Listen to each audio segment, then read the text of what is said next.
So guys, para sa unang laro natin, madali lang naman to. Kung makikita nyo, meron dyan mga plato. May lamang 3 candy kada plato. So ang kailangan nyo lang gawin, pabilisan kayong ubusin yan, kakainin nyo yan. Pero hindi nyo pwedeng gamitin yung mga kamay ninyo. Ngayon, kung sino yung pinakamahuli sa inyo, siya ay talo na. Matatanggal na siya para sa next round. Okay? Okay po. Yun lang? Yun na yun? Ang easy naman? Malakas talaga akong kumain kaya basic na lang sa akin to. Cute and beautiful girl lang ako, pero ako talaga pinakamalakas kumain dito, kaya for sure ako yung mananalo. Ang pangit mo, Joanna. Lo? Ready, get set, start! Ayan, nagumpisa na po sila at makikita ninyo. Ayan, si Boyat, nakuha niya na yung isang candy. Pero ano to? Ayan si Jepoy, kung makikita natin, nasubo niya na yung buong candy. Ngumunguya na siya. Ayan, napakabilis niyang ngumuya. Habang ayan si Joanna, nahihirapan pa rin siya na makuha yung isang candy. Tingnan natin nun, nahihirapan talaga siya. At ayan, nakuha niya na, nakagat niya na yung isa. Pero ayan, asiman na siya kasi maasim talaga yung candy na yan. Ayan si Boyet, tapos na rin yung isang candy. Pero ayan, nakikita natin sa mukha niya na pinipigilan niya na maasiman. Ito naman si Joanna, ayan, hindi niya pa nakakalahati yung candy. Nahihirapan siya kasi nakaasiman talaga siya. At ayan si Jepoy, pangalawang candy na. Ayan, nakuha niya na yung pangalawang candy at kinain niya na. Tignan niyo, parang wala lang sa kanya yung asim ng candy. Tuloy-tuloy lang siya. Ito naman si Boyet, ayan, hindi niya napigilan. Maasim talaga kasi yung candy na yan, kaya gumaganyan yung mukha niya. Ay naku, Joanna, si Joanna, tignan niyo, wala pa rin progress. Nahihirapan pa rin talaga siya. Naku. At ayan, panghuling candy na ni Jepoy. Ayan, kinakain niya na. Napakabilis talaga ni Jepoy. Naku, parang siya ate mag-first place dito sa round na to. Kasi tinan niyo naman, no, wala lang sa kanya yung asim. Talagang dire-diretso lang siya. At ayan, kinakain na rin ni Boyet yung huling candy niya. Naku, dikit lang pala sila ni Jepoy. Baka maunahan pa si Jepoy niyan. Pero tignan niya si Boyet, no, naasiman talaga siya. Pero parang hindi yata papayag si Jepoy. Tignan niyo, parang tapos na siya. O ayan. Tapos na! So ang unang natapos ay si Jepoy! Alright, first ako. Tapos na din ako!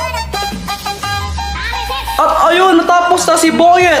At dahil doon, tanggal ka na sa laban, Joanna! Tanggal ka kagad, Joanna! So para sa round 2 natin, kung makikita ninyo, meron dyan mga pulburon. Same rules lang tulad nung kanina. Pabilisan kayong maubos yan. Bawal gamitin ang kamay at kung sino ang mahuli, siya ay talo na. Jepoy, sigurado ako na panalo dito. Huwag kang iiyak ha. Mas magaling ako na first kanina eh. Sa una lang yun pero hindi na mauulit yun. Ready, get set, start! Ayan, nag-umpisa na sila sa paglamon. Naku, napakabilis si Jepoy na makuha yung pulburon. Ayan, pero humahabol naman si Boyet. Tingnan nyo, tingnan natin kung sino mas mabilis umuya sa kanilang dalawa. Ayan, tingnan nyo, ngumunguya sila. Habang ngumunguya si Jepoy, tumitingin pa siya kay Boyet. Nakita nyo ba yun? Tingnan nyo, ayan, ngumunguya siya. Ayan, tingnan na naman niya si Boyet. Ayan, ang sama ng tingin niya. Pero syempre si Boyet gumante. Ayan no, ang sama ng tingin niya kay Jepoy. Napakadikit ng laban nilang dalawa. Sino bang mananalo sa kanila? Matira matibay lang talaga sa kanilang dalawa. Alam nyo guys, mahirap talagang lunukin yung pulbor na yan kasi dry yan eh. At ayan, kumuha na naman si Jepoy. Kumuha si Jepoy ng ng bagong kakainin niyang pulbor. Ay, malapit na palang maubos. At ganoon din pala si Boyet. Ayan, napakadikit talaga ng laban nilang dalawa. Pero, ayun, umubos si Boyet, nasa mid ata. Naku, kailangan niya ng tubig. Gaya ng sabi ko, mahirap din talagang lunukin yung pulbor na yan kasi dry talaga yan eh. At ayan, iniinom na si Boyet ng tubig. Nasa mid talaga siya, naku. Pero si Jepoy, tinatapos na ang laban. At ayun, panalo si Jepoy! So, ito na ang round 3. Kapag nakain mo tong sili na to, sa'yo na to ang 1,000 pesos. Ano? Deal or no deal? Well, Jepoy, sayang mo. O sige, deal, kakainin ko na yan. Kainin mo na. Aba, matapang, matapang. Tapang si Jepoy. O, ito na.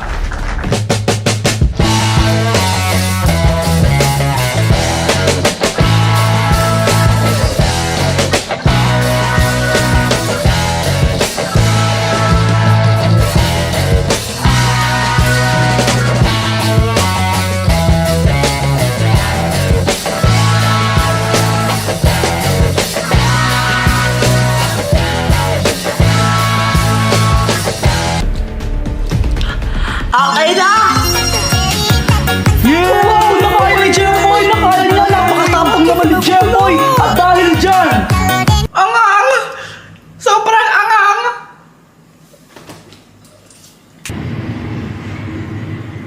ang mahiwagang pera! Kuya Jepoy, bigay mo niya ang cellphone ko. Akin yan eh. Ayoko nga. Epal ka talaga, no? Epal ka. Saan na yan? Gusto mo to, di ba? Di kunin mo. Oh. Asan na kasi yan? O, kunin mo.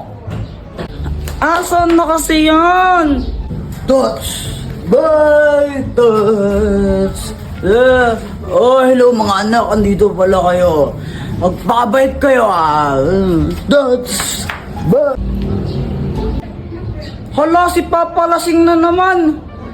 Kaya nga eh, lagot na naman siya kay mama niyan. Hoy mga anak, nag-aaway ba kayo? Ha, hindi po. Bati po kami ni Joanna, di ba Joanna? Kinuha po ni Kuya Jeff po yung cellphone ko, ayaw niya po ibigay. Ibigay mo yung cellphone niya, kundi papaluin kita, tingnan mo.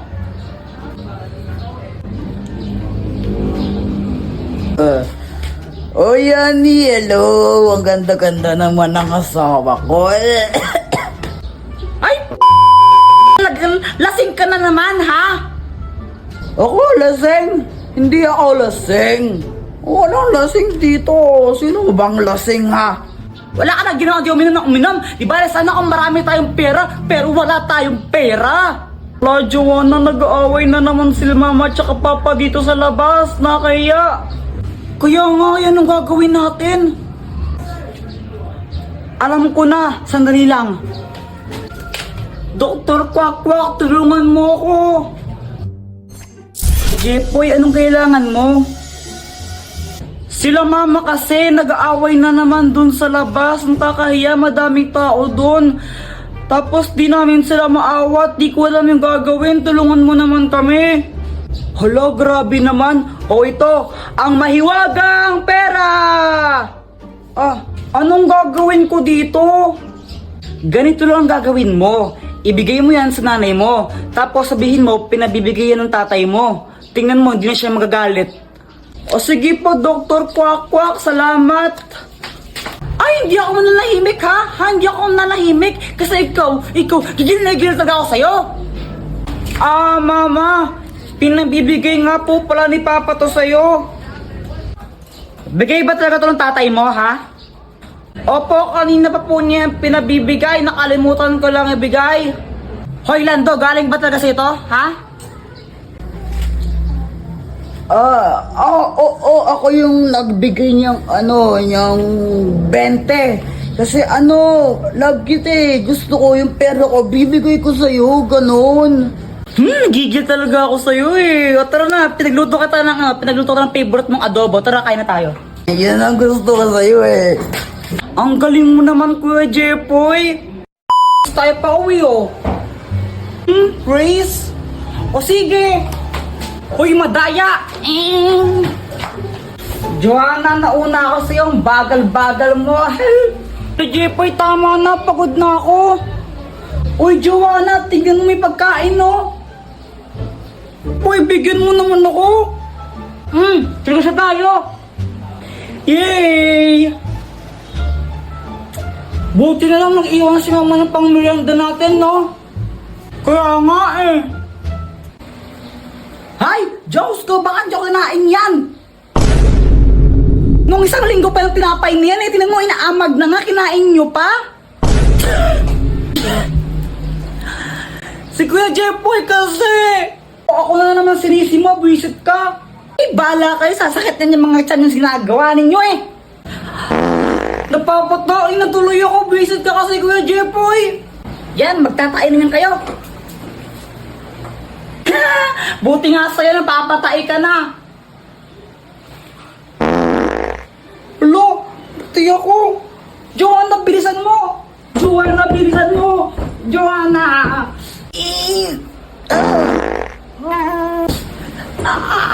Joanna, bilisan mo. Maghintay ka, hindi pa ako tapos. Lalabas na. Lalabas na, Joanna. Bala ka dyan. Basta hindi pa ako tapos, di ako lalabas dito. Ay. Lagot ka talaga sa akin, mamaya kasabakin kita. Ikaw naman talaga kasi may kasalanan. Doktor ko ako, tulungan mo ako. Jepoy, anong kailangan mo? Di ko na mapigilan yung tae ko, kaso nga lang si Joanna, ayaw niya pa lumabas ng banyo. Tulungan mo ako. Para kang tanga dyan. O ito, ang magic chocolate! Pag kinain mo to, hindi ka na matatae. Oh. Gumana nga! Hindi na akong tatae. Salamat, Dr. Kwakwak. Ay, sa wakas, success! Grabe, aling amoy na aya! Ang baho! Ang baho! Lo?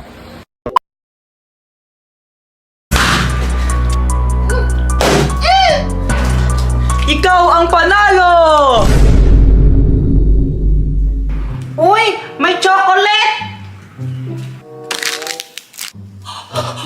Uy, Kuya Jepoy! Akin yung chocolate eh! Ha? Paano naging sa'yo to? May pangalan mo ba? Wala naman, no? Ako unang nakakita niyan! Akin yan!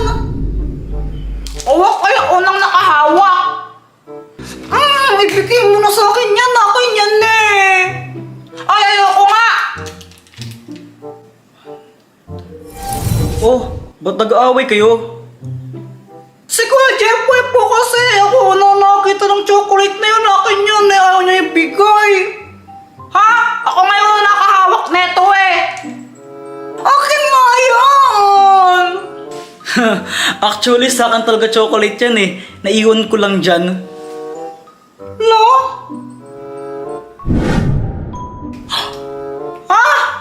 Pero sige, ganito na lang. Maglalaro tayo. Tapos kung sino ang mananalo, ibibigay ko sa kanya itong chocolate na to. Ano, game ba kayo? Oh, game! Sige, game! O sige, tara, sundan niyo ako. So, ang lalaruin natin ngayon ay Putukan ng Laba! Madali lang naman to. Kung makikita ninyo, may mga lobo dyan. Ang kailangan nyo lang gawin, puputukin nyo yung mga lobo na yan para makuha nyo yung mga questions sa loob. Tapos, syempre, kailangan nyo sagutan yung mga questions na yon. Kung sino ang may pinakamaraming tamang sagot, siya ang panalo. Kuya Jepoy, alam ko kung ilan magiging score mo. Talaga? Ilan? Basta mababa. La, feeling ko nga mapaperfect ko yan eh. Talaga lang ha? Oo. Okay, magbato topic muna kayong dalawa para malaman natin kung sino mauuna sa inyo. Bata, Pick, pick! Oh, tignan mo na, sa mata topic pa lang, panalo na ako, kaya for sure ako rin mananalo dyan. Eh di wow! So Jepoy, dahil ikaw ang mauuna, pumili ka kung anong kulay ang gusto mo dyan. Syempre po, kulay blue. Okay, ready ka na ba? Apa! 3, 2, 1, puto ka na!